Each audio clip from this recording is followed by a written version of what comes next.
Today's topic is restful sleep and rising early. So let's start by talking about our habits the night before.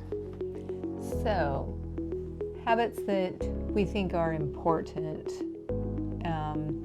I would say turning off the technology an hour or two at least before bed. At least an hour, but I would say up to 2 hours before bed. Mm-hmm. Or minimizing your screen time. Right. I feel like there can be exceptions, or if you have a specific movie night or something like planned, but then most of the time your intent is to turn it off, and maybe you read, maybe you play a game, maybe you write something. I mean, like, there can be different things that you can do in that time instead of scrolling or watching TV or whatever it might be for you.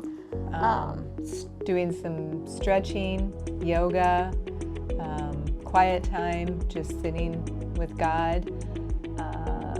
I would also say that I had something and I forgot. Well, I mean, we always read our Bible readings in the morning, first thing after breakfast, but then we always discuss it in the evening. So that's one of the things. I mean, it's not right before bed, but it's still in the evening as we're kind of winding down. So you're kind of going, you're waking up with it, and then you're also going to bed with that too. Because we do need to pay attention to, as you were saying, our habits. What is our mind? What is going on? And so what you watch, what we listen to, what we read is really key, because that gets programmed. They say, it is said that what we go to bed with, it gets ingrained in our neurons, and then we're going to wake up with. Well, that leads into waking up the next morning, and something that I've been trying to do, and it's a conscious effort, and it might not be something that's perfected overnight, pun intended, is waking up, and the first thing you do is you say gratitude or prayers, and it can be in your head. I like to get down on my knees just to really show that in the morning I'm open to the day, what God has for the day. And so I feel like you said going to bed with that in your, whatever you go to bed with in your mind, and then waking up, it makes it easier or more difficult to wake up with that prayer and gratitude. And right before bed, we actually say a bunch of prayers together, and we set intentions for others. Maybe that's somebody we've encountered or we've heard, needs some extra prayers and intentions, so we do that right before bed. So that is, and then we watch a little clip, usually in the evening, a short clip of just inspiration from God's wisdom to kind of also get us into that healthier mindset. Ryan Holiday has a quote: "The quality of your morning is determined by your discipline in the evening. When you wake up tired and cranky, it is merely a reflection of our choices made the night before and the day before, And so you mentioned in the morning, we always also hydrate our bodies first thing in the morning with water and breakfast. Very key. Well, and then I think, like we say, going to the Word before the world, instead of turning your phone on and looking at whatever it might be, the news, social media, emails. It could be anything for different things for different people, but I think going to the Word, however that is for you, whether you have your Bible readings or you have devotionals, whatever it is for you, and having that time, whether it's 10 minutes or 15 minutes, it doesn't really matter. The quantity, like the length of time, it's more about the quality of it. And so I feel like then you can go into your day more equipped, and your morning is just starting out on a high note. Yes.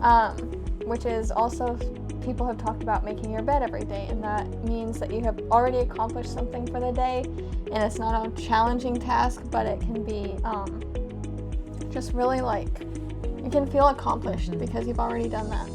And I would say anytime you'd walk into that room, or when you're going to go to bed at night, it's nice and neat. You feel clean, and just it's refreshing, and to have it made. You can wind down again, and then your morning is going to be even better the next day. And I feel like go ahead. Something else to note is that our bodies naturally sync with the seasons. So I love to wake up early, but when it's winter and it's cold in Nebraska, or it's darker later, sometimes it's not as easy for us to wake up early naturally. And so I feel like you have to respect that while you can be intentional about when you wake up, not sleeping in, but also respecting that our bodies need the extra rest, or you might have to make intentional choices the night before by going to bed earlier, so then you can still wake up earlier. And something we do not use unless we have to go somewhere is an alarm clock. We feel that you can tell how much your body needs sleep, and if you can't get up in the morning by a specific time on a regular basis, then you must need more sleep, or you need a nap. I believe in naps wholeheartedly.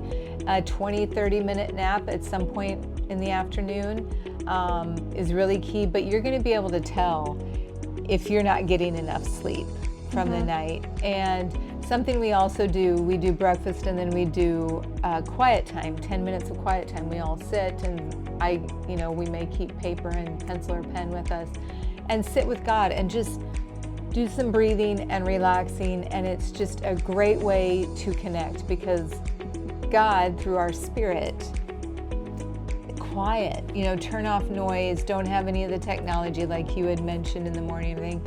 We love to do that in the evening too. Take 10 minutes and just have that quiet time. Turn off all the distractions, the noise, everything, and just be with God. Well, sometimes your best ideas can come that way. So that's why if you have a pen and paper, a pencil and paper there, it's fine to write down something that comes to you. You might have multiple things that come to you, but just allowing yourself to be quiet and take that time.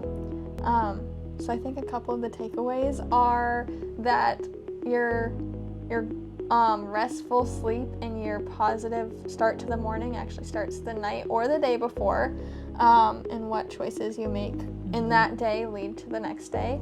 And we will, in other videos, we will just build on this. This is just the starter. We will share throughout, habits we know of other people or that we do. We can also let you know things that don't work. So thank you for being here, and we will see you in the next video. Take care.